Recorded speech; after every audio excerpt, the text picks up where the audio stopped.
Hi everyone, मेरा नाम है सीप Pahuja and welcome to Unacademy. I am a biology educator in NEET UG category for past 10 years and अब समय आ चुका है कि जो बच्चे अभी तक सीरियस नहीं हुए हैं नीट 2025 के लिए, अगर सीरियसली नीट क्रैक करना है और एमबीबीएस में ही एडमिशन चाहिए, this is very high time that you should start your preparation right away.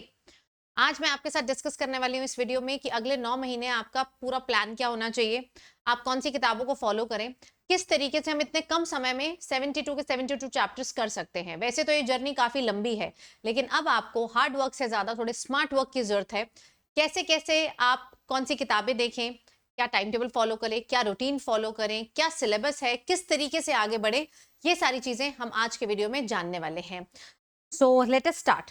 सबसे पहली चीज बेटा, 9 मंथ्स में अगर नीट क्रैक करना है तो कुछ प्री रिक्विजिट्स होने चाहिए। ऐसा नहीं कि बिल्कुल ब्लाइंडली चल रहे हैं, जो कोई भी आगे यूट्यूब पे करा दे रहा है वो तुम कर ले रहे हो। कभी भी वन शॉट खोल लिया, कभी भी किसी क्रैश कोर्स खोल लिया, कभी कोई चीज डिटेल में पढ़ ली, कोई चीज इससे पढ़ ली, कोई चीज उससे पढ़ ली।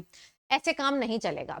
ये काम तब चल सकता है अगर तुम्हारे पास 2 साल है। 2 साल है तो तुम आसानी से 3-4 मंथ्स हिट एंड ट्रायल भी कर सकते हो। But right now in next 9 months you can not perform your hit and trial. ठीक है, अब एक फुल प्रूफ प्लान चाहिए और फिर उसी को फॉलो करना है अगले 9 महीने। तो क्या क्या चीजें आपको पता होनी चाहिए पहले से। सबसे पहले तो सिलेबस के अकॉर्डिंग चलना है। जैसा कि आप जानते हैं पिछले साल 25% सिलेबस रिड्यूस हुआ है, उसी रिड्यूस सिलेबस को पढ़ना है।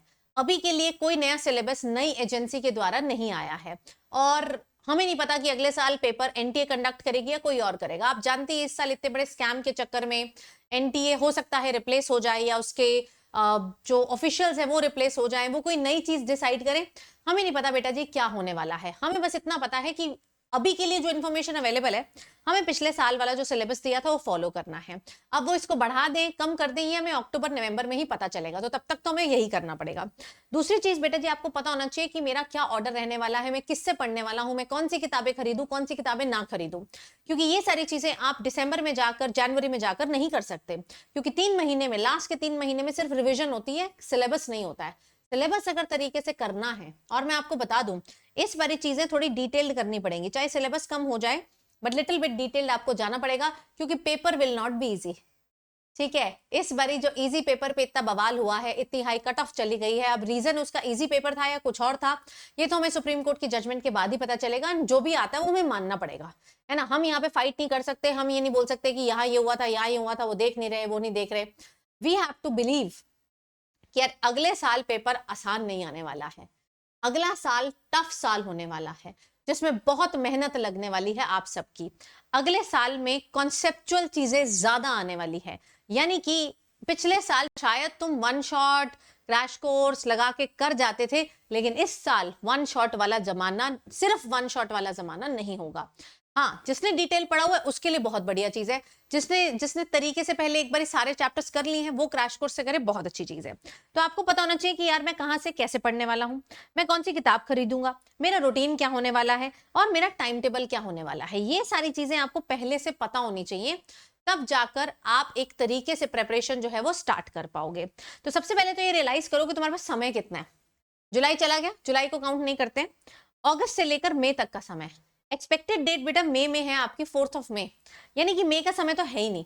मतलब मैं अगस्त टू अप्रैल लेके चल रही हूँ, ठीक है, अगस्त टू अप्रैल लेके चल रही हूँ। मई में तो आपको पेपर ही हो जाएगा, most probably first Sunday of May होता है, and the first Sunday of 2025 May is 4 May. तो मई 0, 3 दिन क्या ही होते हैं, कुछ नहीं होते। हमारे पास जो समय है वो अगस्त से लेकर अप्रैल तक का है। अब अगर अगस्त से लेकर अप्रैल तक का टाइम है, मतलब मेरे पास 9 महीने बचे हैं। इस 9 महीने मुझे 72 चैप्टर पढ़ने भी हैं, 72 चैप्टर्स पढ़ने भी हैं, और 72 चैप्टर्स को रिवाइज भी करना है, और 72 चैप्टर्स को बच्चों उसके क्वेश्चंस भी सॉल्व करने हैं। लास्ट के जो 2 महीने होते हैं ना, वो बहुत ज्यादा पैनिक वाले होते हैं। मेरा 10 साल का एक्सपीरियंस कहता है बेटा, मैंने 6 साल ऑफलाइन में पढ़ाया है, और बेटा जी पिछले 4 साल से अन अकेडमी के साथ ऑनलाइन अवेलेबल हूं। मैंने देखा है लास्ट के 2 महीने में बच्चा कुछ नया नहीं सीखता है, वो सिर्फ पुरानी चीजों को रिवाइज करता है, उसी की प्रैक्टिस करता है, टेस्ट सीरीज सॉल्व करता है, एंड अपनी क्वेश्चन सॉल्विंग की स्पीड बढ़ाता है। तो लास्ट के 2 महीने काट देते हैं, ये तुम्हारे कुछ नया सीखने के नहीं है, ये सिर्फ तुम रिविजन करोगे एंड बेटा जी क्वेश्चन प्रैक्टिस करोगे, बस और कुछ तुम यहाँ पर नहीं कर रहे होते हो। बचे मतलब मेरे पास कितना समय है, 7 महीने ही बचे। अब इस 7 महीने में मैं ऐसा क्या करूं 7 महीने में ऐसा ऐसा क्या करूं कि यार 72 के 72 चैप्टर्स मेरे को एटलीस्ट डिटेल में समझ आ जाए। अगर आप एवरेज लेकर चलेंगे, 72 चैप्टर्स हैं, 7 मंथ्स हैं, ऑन एन एवरेज आपको पर मंथ कितने चैप्टर करने हैं? 10 से भी थोड़े से ज्यादा, मतलब 10 चैप्टर, फिजिक्स केमिस्ट्री बायो तीनों के बता रही हूँ, 10 चैप्टर ऑन एन एवरेज तुम सॉल्व करोगे, तब जाकर 7 मंथ्स में बेटा तुम्हारा सिलेबस होगा। एक बारी सिलेबस होने के बाद हम बात करते हैं कि यार हम second third round of revision उसके बाद करेंगे। मतलब तुम्हारे पास समय नहीं है। प्लीज रियलाइज, अगर अभी भी आप सीरियस नहीं हुए हैं तो आज हो जाइए। अभी भी नहीं सोचा है, ये सोच रहे हो कि जजमेंट के बाद देखूंगा, 18 जुलाई के बाद देखूंगा, आज सीरियस हो जाओ, क्योंकि बच्चों का नंबर ज्यादा कम ज्यादा नहीं हो रहा है। तुम ये सोचो कि इस साल 24 लाख बैठे थे, अगले साल भी तकरीबन इतने ही बच्चे बैठेंगे, ज्यादा नहीं होगा। इस साल तुम्हारी 1 लाख सीट्स हैं, अगले साल भी 1,08,000 सीट्स होने वाली है, कोई ज्यादा फर्क नहीं पड़ने वाला है। यानी कि कंपटीशन उतना का उतना ही है, लेकिन जितना तुम देरी करते जाओगे उतना बेटा जी आप ही के पास क्या होने वाला है, समय जो है मेरे बच्चों वो कम होने वाला है। अब कैसे करें सिलेबस को कंप्लीशन, कैसे करें? सबसे पहले तो बेटा अपनी फेवरेट टीम चुनिए, डिसाइड करिए, मतलब जिससे पढ़ना उससे पढ़ो, मैं नहीं कहती कि किसी से पढ़ो। You have to decide your teachers, क्योंकि बेटा टीचर्स, अच्छे टीचर्स की कमी नहीं है, बहुत अच्छे अच्छे टीचर्स हैं, you go to offline, you go to online, anywhere, लेकिन हर टीचर से आप नहीं पढ़ सकते हैं, चाहे समझ आता है चाहे नहीं आता है, समय कम है ना। तो कोई एक टीचर चूज करिए, अपनी बायो का, केमिस्ट्री का और फिजिक्स का, और गांठ बांध लीजिए कि अगले 7 महीने, अगले 9 महीने में इसी टीचर से पढ़ूंगा। आपने अगर मेरे बायोलॉजी के लेक्चर्स देखे हैं, नहीं देखे हैं, तो प्लीज सीप पाहुजा लिंक ट्री डालिए, सीप पाहुजा लिंक ट्री गूगल पे डालना है, बस गूगल को सब पता है। सीप पाहुजा लिंक ट्री डालो, कोई एक चैप्टर जो तुम्हें पसंद है, उसमें सारे चैप्टर्स का प्लेलिस्ट बना हुआ है, जो तुम्हें पसंद है, जो समझना चाहते हो वहां से खोल के देख लो। अगर तुम्हें मेरा पढ़ाया हुआ समझ आता है यार, तुम्हें पूरी बायो समझ आएगी। मेरे पढ़े हुए बच्चे बायो में 360 आउट ऑफ 360 स्कोर करते हैं, जो तरीके से पढ़ा हुआ है, और 340 से नीचे तो किसी भी सीरियस बच्चे के नंबर आते नहीं है। ठीक है जी, तो पूरी बायो पढ़ाती हूँ, bio plus botany plus zoology. तो सबसे पहले तो इसी तरीके से अपनी टीम सिलेक्ट करिए, जिससे पढ़ना आज ही सोच लो, फिर भटको मत। पढ़ाएगा हर आदमी, और हर आदमी अच्छा पढ़ाता है, लेकिन हर बच्चे की फ्रीक्वेंसी हर एक से मैच नहीं करती, और अगर तुम्हारी करती भी है तो भी तुम्हें एक ही चूज करना चाहिए, क्योंकि एक चीज तुम 10 लोगों से नहीं पढ़ सकते हो, समय नहीं है ना। 10 साल का समय होता तो कर लेते, 7 महीने का ही समय है। ठीक है, फिर उस टीचर के साथ किसी ना किसी तरीके से जुड़ जाओ। हर टीचर का अपना अपना बैच होता है, उस टीचर में, उस बैच में बेटा जी आप जाके जुड़ सकते हैं। जैसे अगर मैं आपको बताऊं, मेरा बैच ऑलरेडी स्टार्ट हो रहा है, अगले मंडे से my last batch is going to start 22 of July, और आपके पास अभी ऑफर भी चल रहा है। आप मेरे साथ मेरे बैच में भी जुड़ सकते हैं, जिसमें आपको फिजिक्स, केमिस्ट्री, बायो तीनों चीजें कंप्लीट तरीके से पढ़ाई जाएंगी। लाइव क्लास है, लाइव टेस्ट है, लाइव डाउट क्लियरिंग सेशन है, सारी चीजें इसमें इंक्लूडेड हैं, all notes everything is included. तो आपकी इच्छा है बेटा, आप कैसे भी किसी के साथ भी जुड़िए, और जहां भी जुड़ते हैं बस फिर गांठ बांध लीजिए कि यार मुझे हर लेक्चर लगाना है उस जगह का, नोट्स बनाने हैं क्लास के जो कि बहुत इंपॉर्टेंट है, और फिर नोट्स बनाने के बाद रेगुलर घर आकर उसको रिवाइज करके उसको प्रैक्टिस भी करना है। क्वेश्चन प्रैक्टिस तुमको डे 1 से शुरू करनी पड़ेगी। अब समय नहीं है कि लास्ट के 3 महीने में सवाल करेंगे, अभी से सवाल करने हैं। डेली मैं अपने बच्चों को डीपीपीज देती हूँ, जो बच्चे मेरे से पढ़ते हैं, पीवाईक्यूज बेटा जी उनसे कराती हूँ डेली, ताकि उनकी क्वेश्चन सॉल्विंग की जो हैबिट है, स्पीड जो इंक्रीज होना है, वो फर्स्ट डे से हो जाए। ठीक है, ऐसा आपको हमारे हर बैच में मिलेगा। जैसे फिनिक्स प्रो बैच स्टार्ट हो रहा है, यहाँ पर भी ऐसा होता है, क्लास होती है, डीपीपी मिलती है, आप उसको फॉलो करते हैं, क्वेश्चन सॉल्व करते हैं, और फिर अगली क्लास में कोई डाउट होता है तो डाउट क्लियरिंग सेशन में जाके पूछते हैं। ठीक है, तो आप क्वेश्चन सॉल्व करें डेली बेटा जी, जो लेक्चर हो रहे हैं उसके नोट्स बनाएं, एंड पीवाईक्यूज और एनसीईआरटी बेस्ड क्वेश्चन अभी से करना शुरू कर दे। पीवाईक्यूज तो मस्ट है, साथ ही में एनसीईआरटी बेस्ड क्वेश्चन साथ ही में अभी से करना शुरू कर दे। ये आपको तरीका एक लौता तरीका है जो सिलेबस कंप्लीशन की तरफ लेकर जाएगा। बच्चे शुरुआत तो बहुत जोश से करते हैं, शायद तुम भी फिनिक्स प्रो में आओ, बहुत जोश से शुरुआत करो, लेकिन वो जो जोश है ना वो धीरे धीरे कम होता जाता है। अगर वो जोश कम हुआ तो बेटा सिलेक्शन हाथ से गया, क्योंकि द मोस्ट इंपॉर्टेंट थिंग, ये सब तो सबको पता होता है, कोई बड़ी बात नहीं है, most important thing that you have to follow, जो बच्चे नहीं फॉलो करते हैं, that is going to be consistency. अगर तुम ये सारी चीजें करने में डिसिप्लिन रहे, तुमने हर क्लास लगाई, तुम कंसिस्टेंट रहे, तो बेटा जी तुम्हारा ही सिलेक्शन होगा, तुम ही 670 60 नंबर लेकर जाओगे, 700 प्लस नंबर लेकर जाओगे। कुछ अलग नहीं करना है, वही सेम किताब, वही सेम टीचर, वही सेम नोट्स, बस बोरियत की तरह रोज करना है, रोज करना है। दिक्कत रोज करने में आती है, दिक्कत कुछ अलग करने में नहीं आती है ना मेरे बच्चों। तो ये चीज आपको फॉलो करनी है। अब बात करते हैं बेटा जी मेरी बुक्स कौन सी देखूं। देखो अगर तो तुम्हारे पास 3 साल पढ़े होते तो मैं बोलती कि हाँ तुम ये किताब भी देख लो, ये मॉड्यूल भी देख लो, ये मॉड्यूल भी देख लो। मैं बिल्कुल सीधी बात करती हूँ। पेपर कहाँ से आता है? एनसीईआरटी में से। तो एनसीईआरटी नाम की किताब आपको थ्योरी के लिए रेफर करनी है, सबके पास लेटेस्ट एनसीईआरटी होनी चाहिए, प्लस क्लास नोट्स। आप ऐसे टीचर को फॉलो करें जो आपकी क्लास में जो नोट्स बनाता है उसमें एनसीईआरटी तो कवर हो ही हो, साथ ही में पीवाईक्यू बेस्ड आपके नोट्स हो। यानी कि कई बार कुछ टॉपिक्स ऐसे होते हैं जैसे जेनेटिक्स है, फिजियोलॉजी है, इसमें कुछ टॉपिक्स ऐसे हैं जो पीवाईक्यूज में पूछे हुए हैं, यानी कि उतने हद तक हमें एक्स्ट्रा जाना है। ये तुम्हें तभी पता चलेगा अगर तुम एक एक्सपीरियंस टीचर से पढ़ोगे। अगर तुम टीचर सब अच्छे हैं वैसे, लेकिन एक्सपीरियंस टीचर को पता होता है कि किस तरीके से पीवाईक्यूज आते हैं और वो टॉपिक कौन सा इंक्लूड कराना है, चाहे वो एनसीईआरटी में गिवन है, चाहे वो एनसीईआरटी में नहीं गिवन है, लेकिन हमें इससे बाहर नहीं जाना है। ये दोनों चीजें रोज करनी है। जैसे मैं अगर अपनी फिनिक्स की क्लास लेती हूँ तो मैं क्लास में नोट्स भी बनवाती हूँ एंड बेटा जी उस नोट्स के साथ साथ उनको एनसीईआरटी भी रीड करा देती हूँ। तो भैया तुम्हारे नोट्स भी वही रिवाइज हो गए, एनसीईआरटी भी वही रिवाइज हो गए। देन आता है मेरे बच्चों क्वेश्चन प्रैक्टिस। क्वेश्चन प्रैक्टिस जैसे कि मैंने तुम बोला अभी से, आज से, फर्स्ट डे से तुमको शुरू करनी है। तो क्लास के तुरंत बाद तुम्हारे पास एक ऐसा माध्यम होना चाहिए जिससे तुम क्लास के में कराई गए क्वेश्चंस को सॉल्व कर पाओ। जैसे हम फिनिक्स में बेटा जी डीपीपी देते हैं, आप मेरी बुक भी ले सकते हैं। मेरी बुक का नाम है 360 एनसीईआरटी, अमेज़न पे अवेलेबल है। उस बुक में मैंने सारे पीवाईक्यूज टॉपिक वाइज रखे हैं एंड सारे एनसीईआरटी बेस्ड क्वेश्चन हैं।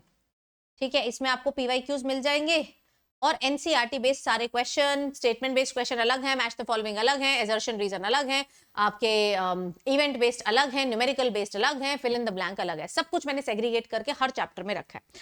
तो बेसिकली तुमको डीपीपीज, मेनली पीवाईक्यूज और NCERT based question every day लगाने हैं, हर टॉपिक के बाद लगाने हैं, हर टॉपिक के बाद लगाने। ये तुम स्किप नहीं कर सकते। सिर्फ पढ़ने से बात नहीं बनेगी मेरे बच्चों, सिर्फ पढ़ने से बात नहीं बनेगी, आपको साथ में क्वेश्चन प्रैक्टिस भी करनी है। देन आता है टाइम टेबल। बेटा मैं तो इस वर्ड में बिलीव नहीं करती हूँ, बिकॉज 1 in million स्टूडेंट होता है जो एक्चुअल में टाइम टेबल फॉलो करता है कि मैं 6 बजे उठूंगा, 8 बजे ये करूंगा, 9 बजे ये करूंगा, 10 बजे ये करूंगा। ऐसा नहीं होता है। आपको अपने बैच के अकॉर्डिंग, जैसे अगर आप फिनिक्स में आते हैं तो उसमें आपकी 1 या 2 क्लास बायो की होती है डेली, फिजिक्स की होती है, फिर एक केमिस्ट्री की होती है। तो आपको अपना बैच का रूटीन फॉलो करना है। जिस भी बैच में है बैच का रूटीन फॉलो करिए, डेली क्लास लगाइए, डेली रिवाइज करिए और डेली क्वेश्चन सॉल्व करिए। उसके बाद साइमल्टेनियसली हम हर 20 दिन में बच्चे का टेस्ट लेते हैं, जैसे फिनिक्स में भी लेते हैं, हर उस टेस्ट की तैयारी करिए। आपको दिन का टाइम टेबल नहीं, आपको दिन का गोल टेबल बनाना है। क्या काम करता है? टाइम टेबल काम नहीं करेगा मेरे बच्चों। ये सब धोखा है कि मेरे को बेस्ट टाइम टेबल दे दो, 8 बजे उठना, 10 बजे सोना। नहीं, ऐसे नहीं होता है। आप ले लेंगे 50 जगह से टाइम टेबल ले लीजिए, evening time table, morning time table, ये टाइम टेबल। मैं मानती हूँ गोल टेबल बनाइए। अपने दिन को 3 हिस्सों में डिवाइड करो, मॉर्निंग, आफ्टरनून, इवनिंग। और जो गोल्स है मॉर्निंग के, आफ्टरनून के और इवनिंग के, वो पूरे होने चाहिए। रात में अपने आप से पूछ के सोया करो कि क्या मैंने आज के गोल्स पूरे किए।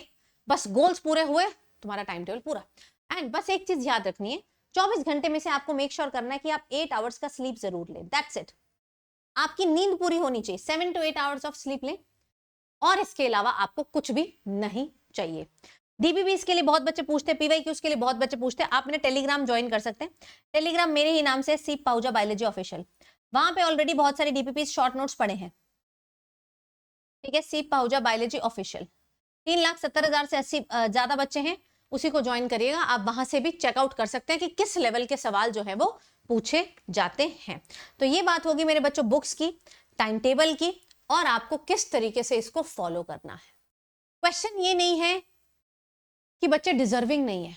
मुझे लगता है 24 लाख में से शायद कंटेंट ना 15 लाख को समझ आ जाता है, वो सिलेबस भी पूरा करके जा रहा है। आजकल यूट्यूब के माध्यम से सब लोग सिलेबस पूरा करके जा रहे हैं, बट फिर भी सीरियस मैं बोलूंगी 2 से 3 लाख ही है। क्यों? क्योंकि जो 12-15 लाख को समझ आ रहा है ना, वो एक दिन मजे से करता है, 1 महीना अच्छे से करता है, 3 महीने अच्छे से करता है। प्रॉब्लम कहाँ आती है बेटा? प्रॉब्लम आती है मेरे कंसिस्टेंसी में। वो बच्चा कंसिस्टेंट नहीं है। और ये जो फील्ड है ना बेटा, ये फील्ड आसान नहीं है। तुम सोचो कि मैं डॉक्टर, बड़ी नीट क्रैक करके बस मैं डॉक्टर बन गया, मेरे को नीट ही क्रैक करना था। No, it is very tough. आपको पहले 5.5 साल की एमबीबीएस करनी है, उसके बाद फिर नीट पीजी की तैयारी करनी है, नीट पीजी के बाद आप उसके बाद एमडी करेंगे, फिर सुपर स्पेशलिटी करेंगे, उसकी तैयारी करेंगे, फिर उसके बाद डीएम करेंगे। It's very long field. ये आपकी पेशेंस टेस्ट करती है। वैसे ये एग्जाम है मेरे बच्चों, ये एग्जाम 1 दिन 2 दिन 1 महीने 2 महीने की सीरियसनेस से नहीं क्रैक होता है। ये एग्जाम क्रैक होता है बेटा हर दिन वो बोरियत वाला काम करने से, आउट ऑफ कंफर्ट जोन जाने से, अपनी सारी इच्छाएं छोड़ने से, सारे डिस्ट्रैक्शन छोड़ने से। आज भी अगर तुम अपना फोन लेके बैठे रहोगे, आज भी अगर तुम बेटा अपने गर्लफ्रेंड बॉयफ्रेंड के साथ लगे रहोगे, अपने दोस्ती यारी निभाते रहोगे, गलियों में टफरी मारते रहोगे, नहीं हो पाएगा। ये एज दोबारा नहीं आएगी, दोबारा तुम अपना करियर डिसाइड नहीं कर पाओगे। एक बारी लेकिन एमबीबीएस में एंट्री मिल गई तो at least something you have to, एक कॉन्फिडेंस आ जाता है, अरे मैं एमबीबीएस डॉक्टर तो बन ही जाऊंगा, आगे कुछ करूं ना करूं। लेकिन अगर नहीं बने इस साल, अगर क्रैक नहीं हुआ, तो फिर बेटा तुम भटकते रह जाओगे, बीएससी करोगे, ये करोगे। मैं ये नहीं कहती हूँ फील्ड अच्छी नहीं है, अच्छी है, लेकिन क्या तुम्हारा ड्रीम वो है? मुझे अपना ड्रीम कमेंट्स में लिख के जाना। तुम्हारा ड्रीम कौन सी डिग्री करने का है और क्या तुम उसके लिए कंसिस्टेंसी से काम करने के लिए तैयार हो या नहीं हो? Consistency, every day you just have to show up. मन नहीं कर रहा तो भी क्लास लगा रहे, मन नहीं कर रहा तो भी रिवाइज कर रहे हैं, मन नहीं कर रहा तो भी आए हैं यहाँ पर क्वेश्चन सॉल्व करने। मन नहीं करेगा, मन किसी का नहीं करता पढ़ने को। बेटा सबको अगर भगवान जी बोले ना क्या करना है, तुम बोलोगे आराम करना है, आराम कर लेता हूं मैं, लेट के बस टीवी देखना है, समोसे खाने हैं। सबका यही मन करता है, मेरा भी यही मन करता है, मैं भी क्लास ना लूं आके। बट एक रिस्पॉन्सिबिलिटी से, एक कंसिस्टेंसी से, जैसे हर टीचर रोज आता है, रोज मेरी क्लास होती है, एक नहीं 2-2 बारी ले रही हूं मैं तो, रोज बेटा क्लास होती है। अब यूट्यूब पे क्लास नहीं होगी, ये मत सोचना कि यूट्यूब का इंतजार कर रहे हो। यूट्यूब यूट्यूब यूट्यूब यूट्यूब पे डिस्ट्रैक्शंस बहुत है। और इस बार मैंने कोर्स का प्राइस ही इतना ज्यादा कम कर दिया है कि भैया यूट्यूब पे अब आने का मतलब नहीं है। पहले कोर्स का प्राइस बहुत ज्यादा था, मैं खुद अंडरस्टैंड करती थी कि हर बच्चा नहीं अफोर्ड कर पाएगा।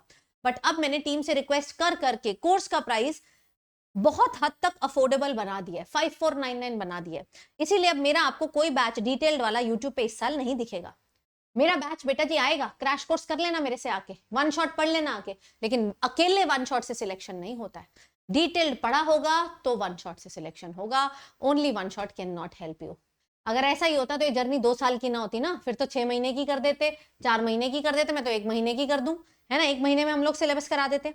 तो 5499 में आपको पूरा बैच, सिर्फ ये बैच नहीं सारे बैचेस मिल रहे हैं। मेरे पुराने फिनिक्स भी, फिनिक्स प्रो के साथ मैं आपको बता दूं सारे ओल्ड बैचेस फ्री हैं। ठीक है, आप जानते हैं बेस्ट बैच जो चल रहा है वो फिनिक्स 2 चल रहा है, फिनिक्स 2.0 चल रहा है। फिनिक्स प्रो के साथ आपको फिनिक्स 2.0, फिनिक्स 3.0, फिनिक्स 2.0 रिलोडेड, सारे बैचेस फ्री हैं। और फिनिक्स प्रो वाले बच्चों को कुछ बेनिफिट्स है क्योंकि आखिरी लाइव बैच होने वाला है मेरा। इसके बाद आएंगे बैच प्लट लाइव प्लस रिकॉर्डिंग आएंगे, वो पूरे सिलेबस वाला आपको कुछ रिकॉर्डिंग देखना पड़ेगा। ये आखिरी लाइव बैच है। फिनिक्स प्रो वाले सारे बच्चों को एसआरजी ग्रुप में एंट्री मिलने वाली है, जो कि स्पेशल रैंकर ग्रुप। ठीक है, यहाँ पर अलग से लीडर बोर्ड में जो गिव अवेज आएंगे वो फिनिक्स प्रो वाले बच्चों के लिए आएंगे। एजुकेटर्स के साथ सेपरेट मेंटोरशिप सेशंस हैं। आपको बेटा all India test series free मिलने वाली है। एंड साथ में रेज अ हैंड आप लोगों का पहले सॉल्व होगा, हम लोग क्लास में ऑडियो पे बात कर सकते हैं। एंड बेटा जी आपको नीट यूजी के जो ओल्ड टॉपर्स हैं उनके साथ गाइडिंग कॉल्स भी मिलेंगी। ये सब फिनिक्स प्रो के लिए है, और इतना मैंने इसीलिए अरेंज किया है फिनिक्स प्रो के लिए बिकॉज मुझे पता है बेटा जब एक लास्ट बैच होता है ना, वो बच्चे का जिंदगी बदल सकता है। इसके बाद तुम तैयारी शुरू करोगे, I am not saying impossible है, लेकिन तुम रेस में बहुत लोगों से पीछे हो जाने वाले हो। तो 22 जुलाई बैच स्टार्ट हो रहा है। आप अगर नीट 2025 के लिए अभी भी सीरियस है तो अब जजमेंट वजमेंट किसी चीज का वेट करने का कोई जरूरत नहीं है। अगर मान लो रीनीट हुआ भी तो बेटा जी 1 हफ्ता तुम्हारा वेस्ट थोड़ा जाएगा, है ना। मैं जेनेटिक्स शुरू करने वाली हूँ मंडे से 22 जुलाई, सबसे हाई वेटेज टॉपिक है, सबसे हाई वेटेज चैप्टर उठाने वाली हूँ। अगर तुम्हारा वो मिस हो गया तो बेटा तुम्हारा बहुत ज्यादा नुकसान हो जाएगा, है ना। हम नहीं चाहते कि ये इन सब क्योस के चक्कर में आप अपना समय बर्बाद करें, क्योंकि समय ही सिलेक्शन है। जिसने समय को हाथ में कर लिया, जिसने समय के साथ चल लिया, उस बच्चे को आगे बढ़ने से कोई नहीं रोक सकता है। अदरवाइज लास्ट में पैनिक है, फिर तुम कहोगे मैम 6 महीने में कैसे करें, मैम 4 में कैसे करें, 1 में कैसे करें, 2 में कैसे करें। वीडियो मैं तब भी बनाऊंगी कि 2 में कैसे करें, 4 में कैसे करें, बिकॉज मुझे पता है तब भी बहुत बच्चे होंगे, क्योंकि सिलेक्शन तो सबका नहीं होगा ना, 1 लाख का ही होना है। लेकिन मैं चाहती हूँ उस 1 लाख में वो कंसिस्टेंट बच्चा आप हो, आपको वो देखने की जरूरत ना पड़े, है ना, आपको देखने की जरूरत ना पड़े। तो ये बैच के बारे में लिंक जो है वो मैंने डिस्क्रिप्शन में दे दिया है, कमेंट्स में भी पिन कर दिया है। आपको बेटा जी मेरी मेंटोरशिप के लिए और इस मैक्सिमम ऑफर के लिए कोड लगाना है सीप लाइव। सीप मेरा नाम है, आगे लाइव लगा देना। आप लोग मेरे एक्सक्लूसिव स्कॉलर मेंटोरशिप ग्रुप में एंट्री पालोगे, जहां पे मैं अलग से गाइडिंग सेशंस देती हूँ, अलग से डीपीपी शेयर करती हूँ, अलग से मटेरियल एंड सारा हेल्प करती हूँ बच्चों को, जो बच्चे इस ग्रुप का हिस्सा बनते हैं। यस मेरे बच्चों, साथ में अगर कोई बच्चा यहाँ पर क्लास 11th का है तो क्लास 11th का बैच आज ही चालू हुआ है, निम्बस प्रो। इसमें भी आप एडमिशन ले सकते हैं, अभी इस पे भी ऑफर चल रहा है। ये ऑफर लिमिटेड समय के लिए ही है। आपको कोड क्या लगाना है? सीप लाइव। ठीक है, सीप मेरा नाम है, आगे आप लाइव लगा देंगे। सीप लाइव से आपको मैक्सिमम डिस्काउंट और मेरी गाइडेंस भी मिल जाएगी। और अगर बेटा जी ऑफलाइन पढ़ना है, अनअकैडमी के सेंटर्स हैं, आप लोग ऑफलाइन भी यहाँ पर आकर पढ़ सकते हैं। ठीक है, 90% तक की स्कॉलरशिप आपको यहाँ पर मिल रही है। बाकी जो मैंने आपसे पूछा है वो आप मुझे जरूर बता के जाइएगा कमेंट्स में, and do let me know कि आपका ड्रीम क्या है, डॉक्टर बनना है या फिर किसी और चीज में तुम्हें सेटिस्फेक्शन हो जाती है। अगर तो बेटा you are satisfied in anything तो इट्स ओके, ठीक है, फिर तो ये वीडियो का कोई मतलब नहीं है। लेकिन अगर आपको डॉक्टर ही बनना और एमबीबीएस डॉक्टर बनना है तो एक एक मिनट आपके लिए बहुत ज्यादा इंपॉर्टेंट होने वाला है। Thank you so much guys, take care and bye bye.